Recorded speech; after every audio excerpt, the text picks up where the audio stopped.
Puji Tuhan, saudaraku yang kasih, dalam nama Tuhan Yesus Kristus, kita jumpa kembali dalam renungan kebenaran firman Tuhan. Saya yakin dan percaya hari ini menjadi kekuatan bagi kita kembali, di mana Tuhan izinkan kembali untuk merenungkan kebenaran firman Tuhan. Saya yakin dan percaya Tuhan senantiasa memberkati dimanapun saudara saat ini berada. Mari kita sebelum kita membuka Alkitab kita, merenungkan kebenaran firman Tuhan, mari kita tundukkan kepala. Segala puji dan syukur kami naikkan kepadamu Tuhan. Kami berterima kasih buat kasih setiamu, di mana Tuhan izinkan kembali kami untuk merenungkan kebenaran firman-Mu. Dimanapun saudara kami berada, Tuhan senantiasa memberkati sebagaimana Tuhan memberkati kami pada hari ini. Terpujilah namamu Tuhan, dalam nama Yesus, haleluya, amin.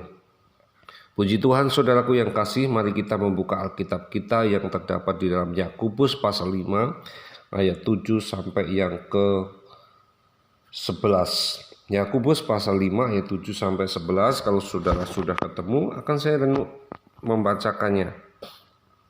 Demikian bunyi firman Tuhan. Bersabar dalam penderitaan. Karena itu, saudara-saudara, bersabarlah sampai kepada kedatangan Tuhan. Sesungguhnya petani menantikan hasil yang berharga dari tanahnya, dan ia sabar sampai telah turun hujan musim gugur dan juga hujan musim semi. Kamu juga harus bersabar dan harus memegahkan hatimu, karena kedatangan Tuhan sudah dekat. Saudara-saudara, janganlah kamu bersungut-sungut atau saling mempersalahkan, supaya kamu jangan dihukum. Sesungguhnya hakim telah berdiri di ambang pintu. Saudara-saudara, turutilah teladan penderitaan dan kesabaran para nabi yang telah berbicara demi nama Tuhan. Sesungguhnya kami menyebut mereka berbahagia, yaitu mereka yang telah bertekun. Kamu telah mendengar tentang ketekunan Ayub, dan kamu telah tahu apa yang pada akhirnya disediakan Tuhan baginya, karena Tuhan Maha Penyayang dan penuh belas kasihan. Puji Tuhan, saudaraku yang kasih, dalam nama Tuhan Yesus Kristus. Renungan pada malam hari ini saya beri judul yaitu bersedia menunggu. Nah, menunggu seringkali membuat kita kehilangan damai sejahtera, karena menunggu adalah pekerjaan yang membosankan. Sampai kapan kita tidak tahu. Tetapi di dalam firman Tuhan, di sini melalui Yakub memberikan penekanan, memberikan dorongan bagi orang percaya untuk tidak meninggalkan Yesus di saat mereka menantikan kedatangannya. Yang kedua, inilah Yakobus mengingatkan supaya kita tetap sabar, tetap bersedia menunggu sampai kedatangan Tuhan kedua kali. Kembalinya Kristus akan memotivasi mereka untuk berdiri teguh menghadapi penderitaan dan untuk saling mengasihi serta menghormati. Kalau kita memperhatikan di ayat Yakobus pasal 5 ayat 7 jelas dikatakan, mari kita baca kembali. Karena itu saudara-saudara, bersabarlah sampai kepada kedatangan Tuhan. Jelas sekali di sini, setiap orang untuk harus sabar menunggu kedatangan Tuhan. Yakobus menggunakan satu contoh, yaitu tentang seorang petani. Nah, kalau kita baca kembali, sesungguhnya petani menantikan hasil yang berharga dari tanahnya, dan ia sabar sampai telah turun hujan musim gugur dan hujan musim semi. Nah, di sini Yakobus menggunakan apa artinya? Seperti petani yang menantikan hasilnya, harga dari tanahnya, dan sabar menunggu Dan selanjutnya, Yakobus mendorong orang percaya untuk bersabar, saudaraku yang kasih, menghadapi penindasan sampai Yesus kembali. Ketika Yesus sudah kembali, saudara, Dia akan memulihkan setiap kesalahan dan membawa damai sejahtera. Nah, saudaraku yang kasih dalam Tuhan, disinilah kita didorong, diingatkan kembali supaya kita tetap sabar menunggu kedatangan Tuhan Yesus. Ada kalanya, saudaraku yang kasih, kita tergoda untuk meninggalkan Yesus selagi menantikannya. Nah, namun sementara menunggu kedatangannya, kita saudara perlu berjaga-jaga. Kalau kita membaca di dalam Matius, saudaraku yang kasih dalam Tuhan, Matius pasal 24, saudara, ayat 42, di sana kita harus tetap berjaga-jaga. Matius 24 ayat 42 dikatakan demikian, karena itu berjaga-jagalah, sebab kamu tidak tahu pada hari mana Tuhanmu datang.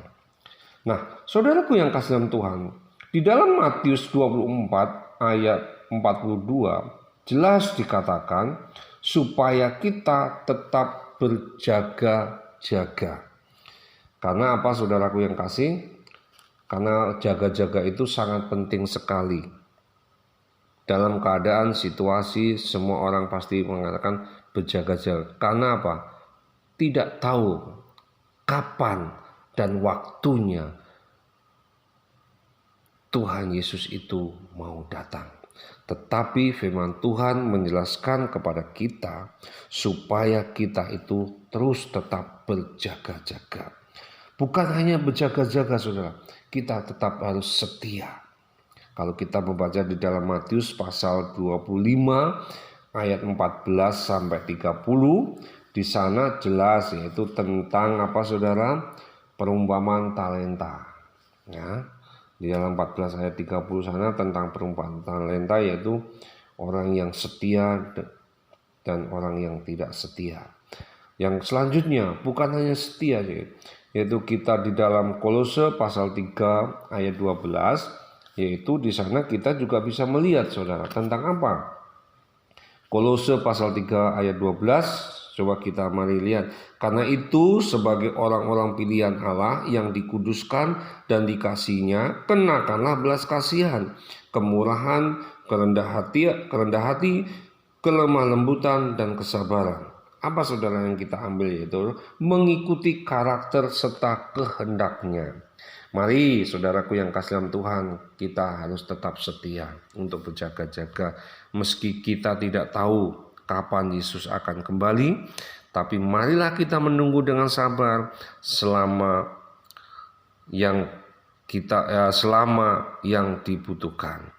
Hal apa yang paling sulit dilakukan saat menunggu kembalinya Yesus? Bagaimana kembalinya Yesus dapat mendorong kita untuk mengikuti karakter dan kehendaknya? Ini menjadi satu kerinduan kita, menjadi perenungan kita. Supaya apa, saudaraku yang kasih dalam Tuhan? Supaya kita tetap setia dan percaya bahwa kita tetap menunggu kedatangan Tuhan yang kedua, yaitu harus berjaga-jaga, tetap setia, dan mengikuti karakter serta kehendaknya. Puji Tuhan, saudaraku yang kasih dalam Tuhan, inilah yang menjadi renungan bagi kita. Saya yakin dan percaya renungan ini menjadi kekuatan bagi kita karena Tuhan masih memberikan kesempatan. Mari kita tundukkan kepala. Terima kasih Tuhan Yesus buat kebaikan-Mu. Malam ini kami boleh merenungkan kebenaran firman-Mu. Kami harus tetap setia, Tuhan, untuk tetap sabar menunggu kedatangan-Mu. Kapan Tuhan datang kami tidak tahu, tetapi Tuhan untuk kita memberikan pengertian melalui kebenaran firman-Mu, melalui Yakobus mengingatkan kembali agar kami tetap bersedia menunggu. Meteraikan firman-Mu Tuhan, agar firman-Mu menjadi kekuatan bagi kami, dan kami tetap setia, berjaga-jaga, dan mengikuti karakter-Mu Tuhan, dan kehendak-Mu, sehingga nama Tuhan tetap dipuji dan dipermuliakan. Terima kasih Tuhan Yesus. Dalam nama Yesus, haleluya, amin.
Gerejaku ada